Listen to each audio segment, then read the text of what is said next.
Hello, this is the Daily Dharma. My name's Dina. Thank you so much for tuning in today, sharing your time, space, and energy with us.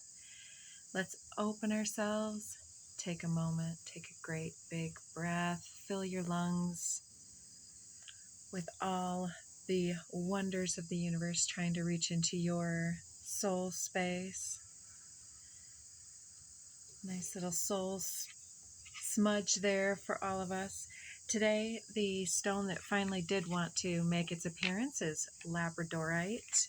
So a few days ago, this was trying to come in as a protective stone, and serpentine came instead, which was a fantastic stone for that time and continued to give us a lot of snake imagery all the way through yesterday. But today, serpentine was ready to be benched, and Labradorite was the winner. Aventurine made a valiant effort to be seen and shown today. I'm going to pop a link in the description box here below the video where you can access the website. I have no affiliation or promotion here, intention. But the Crystal Vaults website does a fantastic and thorough job of describing the various stones, their metaphysical properties, the history, origins, color healing, so on, correspondence to healing on multiple levels. So, great website, and it has a lot of intuitive hits. It is quite intuitive. For those that aren't familiar, you can often see there's different flecks of prismatic iridescent portions of the stones where they reflect the light, and you can see the shifting color pattern there. So since we've got some gem energy coming in, I'm going to see about getting a card from the Crystal Grid Oracle deck. I don't believe I've got that one listed. I'll pop that one in. So let's see what comes out here. We've been talking about abundance and emotional clearing and healing, cleansing the channels. Nice. I will say that Lapis did want to come through a little bit earlier, but not very profoundly. Labradorite, though, in addition to lapis lazuli, is a stone that does help us with our communication skills by helping us to access the soul resonance. It kind of shines the light beyond the other, into the other realms, beyond the veil. And it also provides this protective layer around the auric shield, strengthening, reinforcing that protective layer around the self, and connects us to our higher consciousness and attracts higher minded light beings to our time and space. So number 3, communication, is the card popping out. I'm not familiar with the stone they talk about here. Chalcanthite. I am not completely sure. I've seen that one, but it looks like it's also utilizing some quartz and potentially a different form of clear crystal, like a Tibetan quartz or something. I'll go ahead and take a peek at this one for you guys, just so that we can make sure we get all the messages. It says communication goals, harmony, and it's got chalcanthite, quartz, and lapis lazuli. Okay, well, there we go. Communication is the key message here. This chalcanthite works with your throat chakra to help you to communicate, and because it's a cluster of crystals, it's especially good for communicating within a group situation or with a partner or friend. If you've drawn this, it's time for you to express yourself, allowing that expression to manifest in the way that works best for you in order to get your point across and to say what you have to say. So be aware that communication comes in multiple forms, whether it's verbal, written, nonverbals, behavior, facial expressions, I will add, through art, or so on. Music, let's say. Set a clear intention or goal and speak it into being. So yeah, we're talking again about manifestation through the vibration of thought and invocation with the voice. Stand strong, speak your truth, and be real, although I was hearing stand, speak, and be heard. Maybe you have a declaration that you're making. Push aside any cares of not being accepted, because if you project this, you will receive it. When you're confident to speak your truth, you'll attract people who resonate with what you have to say. There will always be somebody who doesn't believe what you have to say or does not like it, but their feelings are about them, not about you. Under the deck, beautiful boundaries with calcite fairy stone. And it looks like aquamarine as well here. Let's see, number 21. I hope you guys will indulge me reading. I do enjoy getting all the messages in a concise way because I want to move on to the decks that I do know. Boundaries, helper, earth anchor. These messages seem to be a continuation from some of the messages yesterday with the anchor card. Calcite fairy stone, green calcite, quartz, and optical calcite. And calcite can often be a gemstone crystal of the plexus energies, our will center, our creativity, and our connection to curiosity, to inspiration, to the spontaneity of spirit, unchecked and untethered by expectations and external judgments. Right? It's just, it does because there's a sparkle, there's a glimmer, there's a wisp. And so calcite really helps us to connect in that way with the inner child and the impulse, the spontaneous, pure essence of soul curiosity. By drawing this card, which is about boundaries, it's asking you to look at the walls that you may have built around yourself that now need to come down. Or it may be indicating that you need to set some boundaries with yourself or with others. A time of new beginnings awaits you, but you must be firm and respect yourself enough to make these changes. Yes, great for meditation or journeying as well, which also, let's be just as a reminder with this Labradorite, that one is also very protective and assisting with light being support and astral awareness. So that's also a great stone for any type of shamanic or meditative journeying, any type of soul reclamation type of stuff where we're really integrating all of those lost or misplaced or misjudged soul parts. So let's see, passion is under the deck here. Let's get started with the messages here. So we're communicating some boundaries with someone or something, or with the self and the impulse control versus the true passion, and allowing that waterfall of lava to kind of burst forth non-destructively. Let's see. Authority, interesting. Number 10.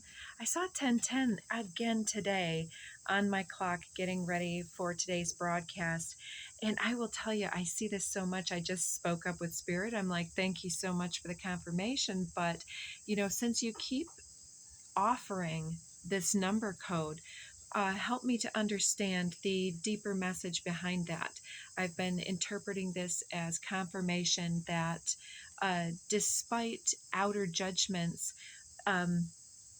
there's an ebb and flow of where the intersection of motivation, preparedness, and ability and decision point that kind of comes in between, like, when is it the right timing in order to do something. It's like you can sit there and you can push a door all night long while the store is closed, but the door is not going to open until they unlock the door at opening time the next day.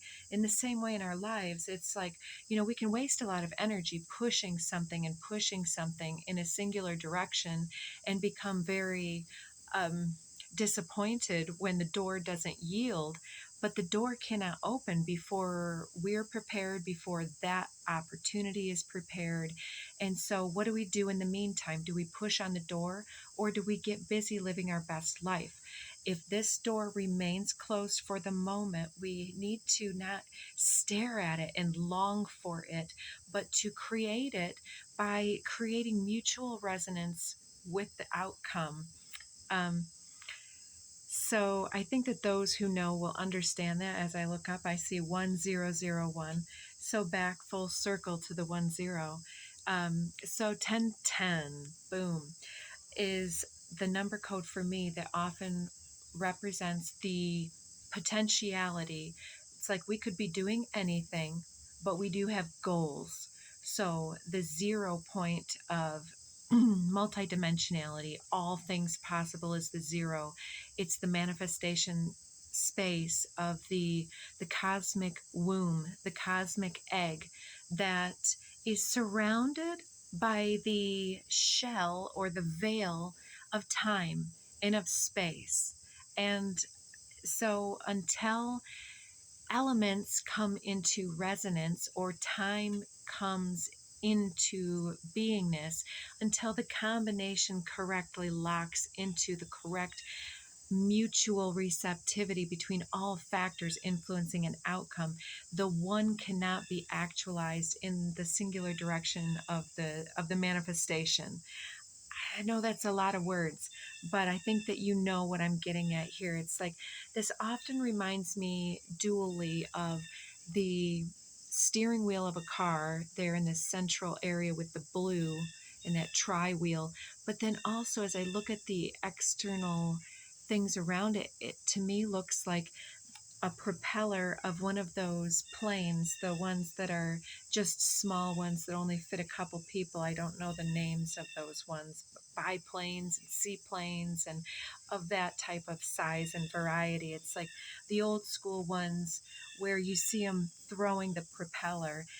And so there's things that we can do to prepare for takeoff here. We need to be going through our manifesto. We need to be uh, revisiting any types of conditions of the environment, the weather conditions before takeoff. We need to look at other people's trajectories. Are we going to run smack into somebody else? The most efficient way may not be to create an airborne accident and destroy both planes and possibly loss of life, right? We don't go to war unnecessarily. So in our life, we always are renegotiating our flight plans. And like I say, if we just are bound and determined with the law of attraction that we're just gonna demand that we take off now and sit in the driver's seat and just wait for somebody to spin our propeller, then it's not as well starred as one who would be busying themselves in the meantime with the things that are under our authority and control to prepare ourselves, to prepare the sacred vessel that is the Merkaba, or maybe it is the vehicle physically in our lives, the pathway to our goals, or even our literal vehicle that we travel in. Before we take a big vacation, we go through, hopefully somebody takes this ownership and goes through, have I packed everything? Do I have an itinerary? Do I know what flight I'm going to be on? Am I going to be, do I have my reservations, or am I just going to, if I get caught up, am I going to sleep in a car? Do I even have a rental car? Do I have a real car? Tangent. Anyways, it's the same type of thing in our lives. Empowerment underneath the deck here. So I'm saying this as though like we don't know how to keep ourselves busy, and that's not the intention here. I feel like we are busying ourselves with things that are setting ourselves up for flight, and so we are also taking into account who gets to step into the vehicle with us. There's only so many seats available on this smaller plane, and maybe we'll level up and have a bigger plane in the future, and more people can ride on that wagon. But in the meantime, the circles may be smaller.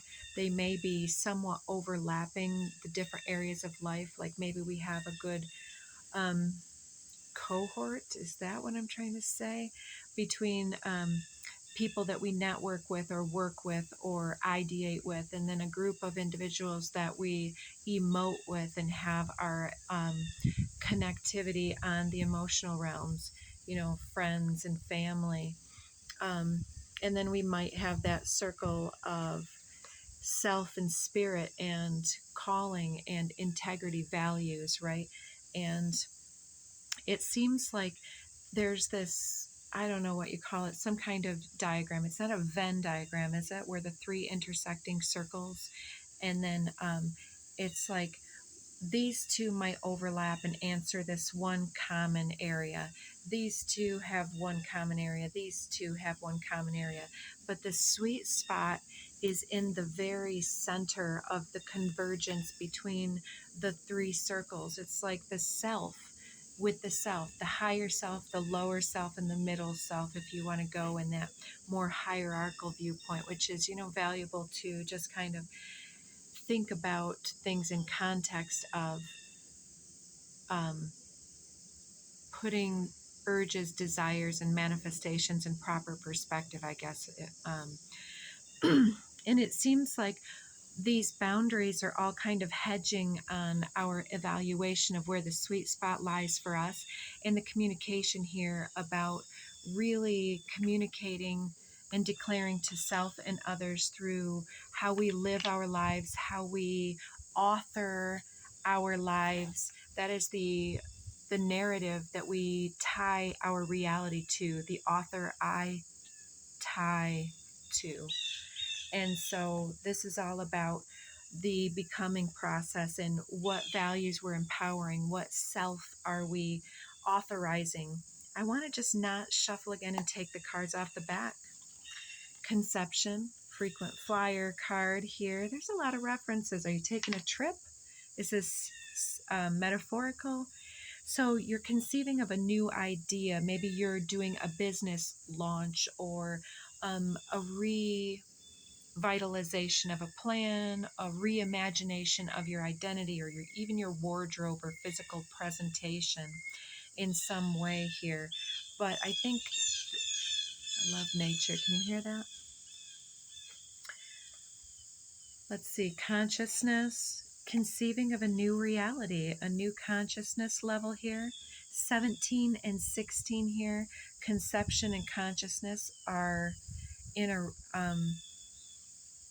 a building timeline here. So conception is the number of the tower in the tarot, 17 of the star. We already talked about the star.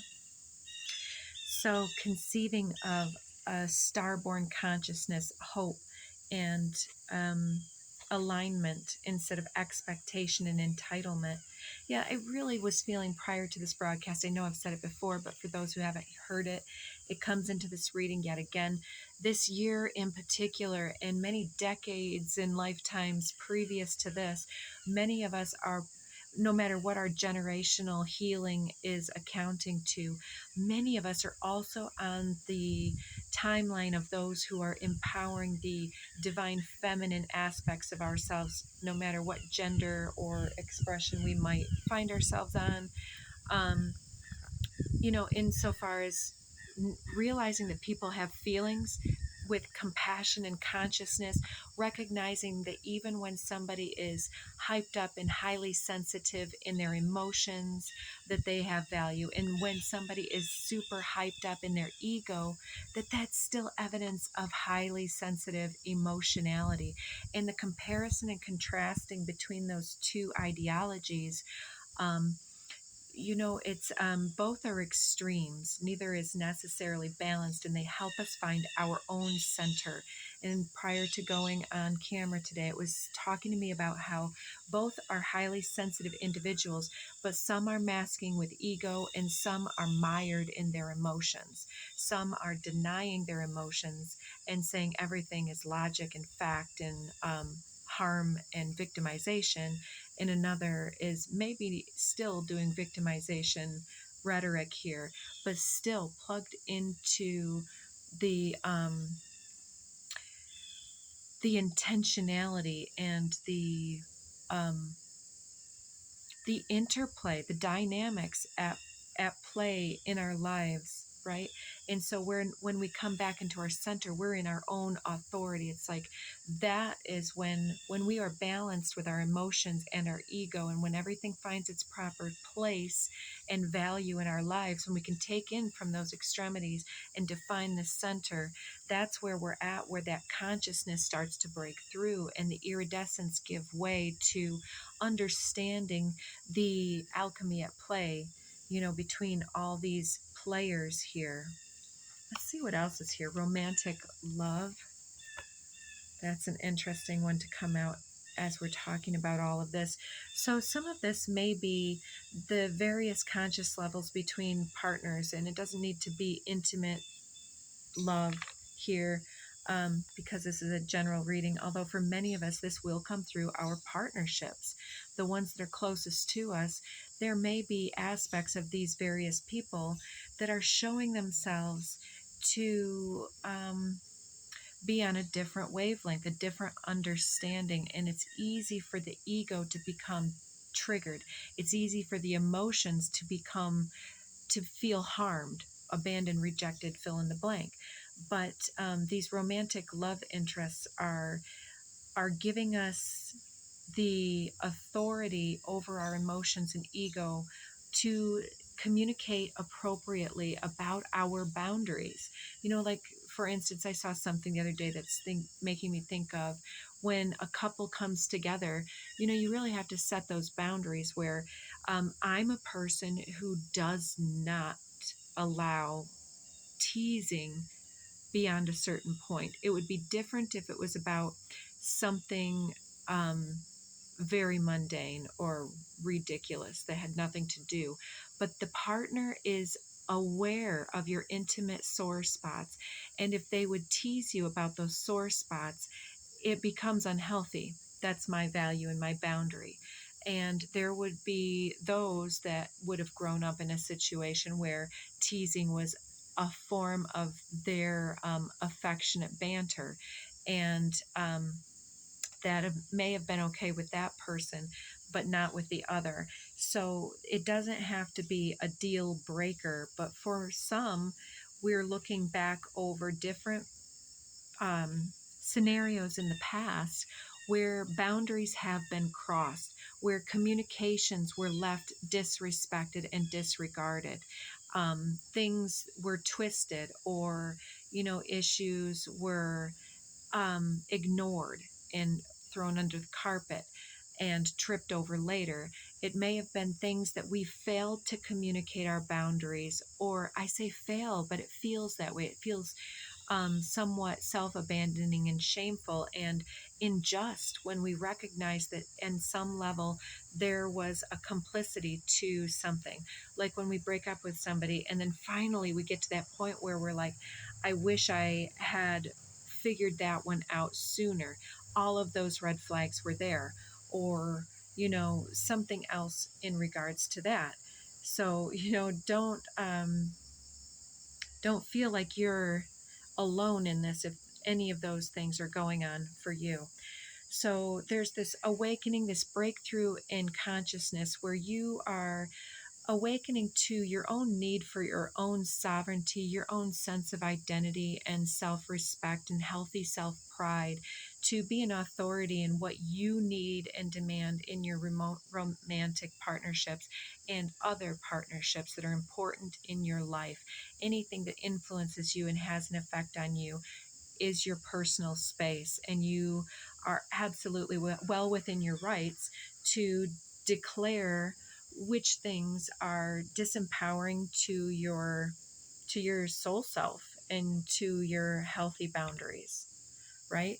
So stand in your power and truth in some way.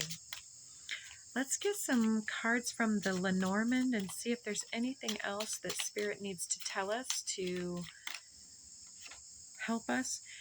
The fish card talks about abundance. There are plenty of fish in the sea, quite literally. That rhymed. King of Diamonds. There may be a masculine earth sign, mature, financially stable, masculine individual here who has a highly developed sense of of values, ethics, and morals here. Let's see, underneath the deck we have this feminine card here. The mature feminine showed up yesterday as well. So we've got a mature feminine and a mature masculine. So let's see, anything else that needs to be talked about with that one? What about this king here, this fish card? This may be somebody within your family or somebody you have a family with, because we see this tree of life card on the 5. This also has a light code activation moving through the mid areas of the tree of life. Somebody here may be into the Kabbalistic teachings. There's also a 7 of Hearts here, which came through several readings ago, which is so interesting. 7 of Hearts. I don't remember which reading that was, but 7 of Hearts came through before. Interesting. On the bottom, tulips. So there may be some type of a gesture being made here. Maybe somebody's back out on the dating market. But with the tree of life, there's healing of family issues here at the same time as this possible resurgence in romantic love. So maybe you're doing a lot of healing in regards to that. And let's take all of these, and underneath we have a letter. And I can't remember what the card says or the book says about this. Now we have the 7 of Spades down there. So that's very interesting. 7s may be important. There's the 7 of Clubs. As I'm looking under the cards that flew out, we've got this pesty mice card here. There's been a lot of issues and healing and things that have needed to be worked out. Maybe you've been feeling sick or overwhelmed lately with the amount of work or effort you've had to put into a situation. But if you've been waiting for a correspondence, a letter, a text to come in regards to some type of opportunity, it looks like you're starting to see that. So also right here, we've got the card of the home, the card of the ring, and the bridge. So this may be something that's really going to make a big difference with your household. I don't know if it's person coming or going, a visitor, a guest, something to do with travel, because we had all of these plane references earlier here. There's something definitely to do with family, house, and home. Perhaps the ability to have abundance, yes. So the fish card can definitely represent new opportunities, new blessings coming into your family, into your home, healing opportunities, return to good health, crossing a bridge, and perhaps making new commitments. With the ring, it's often also about protective influences, keeping your circle tight. Remember, we had all of those ideas about authority here. And with conception and the home, the ring, and the family tree here with romantic love, it could definitely have to do with your children or with the ideas of having children, combining households that already have children, or the opportunity to have more children in this way. Interesting. Yeah, these have been coming out all year, so you'll have to tell me if that's you. Frequency shift under the deck here, and empowering frequency shift. And the 2 cards that came out, the one upside down was under the deck when I first started today, prayers. And I heard at that time, your prayers are being answered, and the types of prayers that you are issuing forth are always evidence of the vibrational frequency that we're at and that we're invoking, right?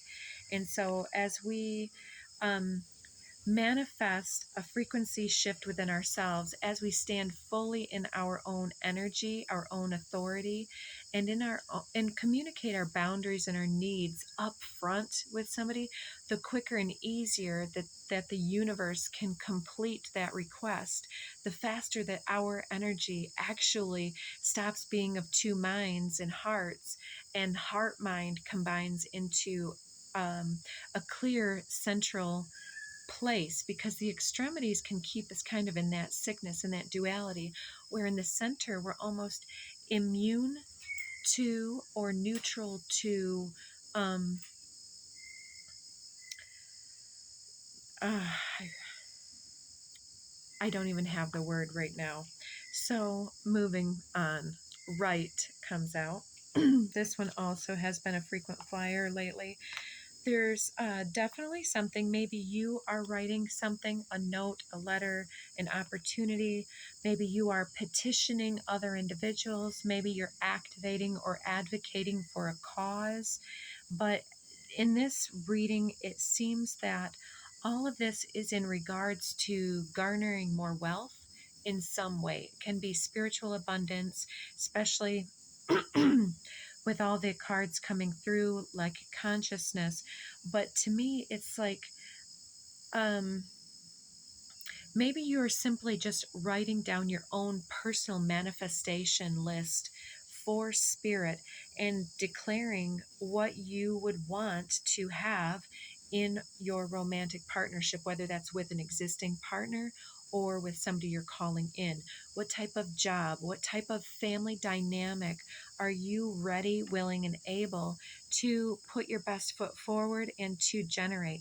What types of plagues that have been going on within your generational um, predispositions and conditionings, which things are you really distilling and washing away out of what you promote and perpetuate into your children and into your offspring, right? It's like we need to be careful who we choose for our partners, because they not only influence us, they influence our world, our people. Everybody that we touch is touched by the other people in our lives. It's like they rub off on us, and in positive and negative ways. And so, like, if we're thinking of having a marriage or having a child with somebody, it's very important to look at what do they add to our lives. Do they promote some of the old narratives that are unhealthy, or do they move us forward into a new phase? So it looks like we're at the end of our time. I'm gonna try to get us one of these mixed Kelly and Kuan Yin cards here. What type of oracle message this one here wants to be shown? Bahadra Kali. She is, every time I read that, I think she's a baddie. Bahadra. I am not sure exactly what they intend for this, but to me, this is all about summoning our fearlessness, our root chakra connectivity, the foundational well-being of our family tree, drawing upon the roots and conjuring a new destiny from that space, taking back our power from old stories and weaving the future our own way. She knows when to be gentle with our hearts and bestow the sweetness that liberates us from fear. So even though you may have faced much struggle and challenge on your path, it may seem that this powerful intensity might stem the tide of negativity. She is coming to do that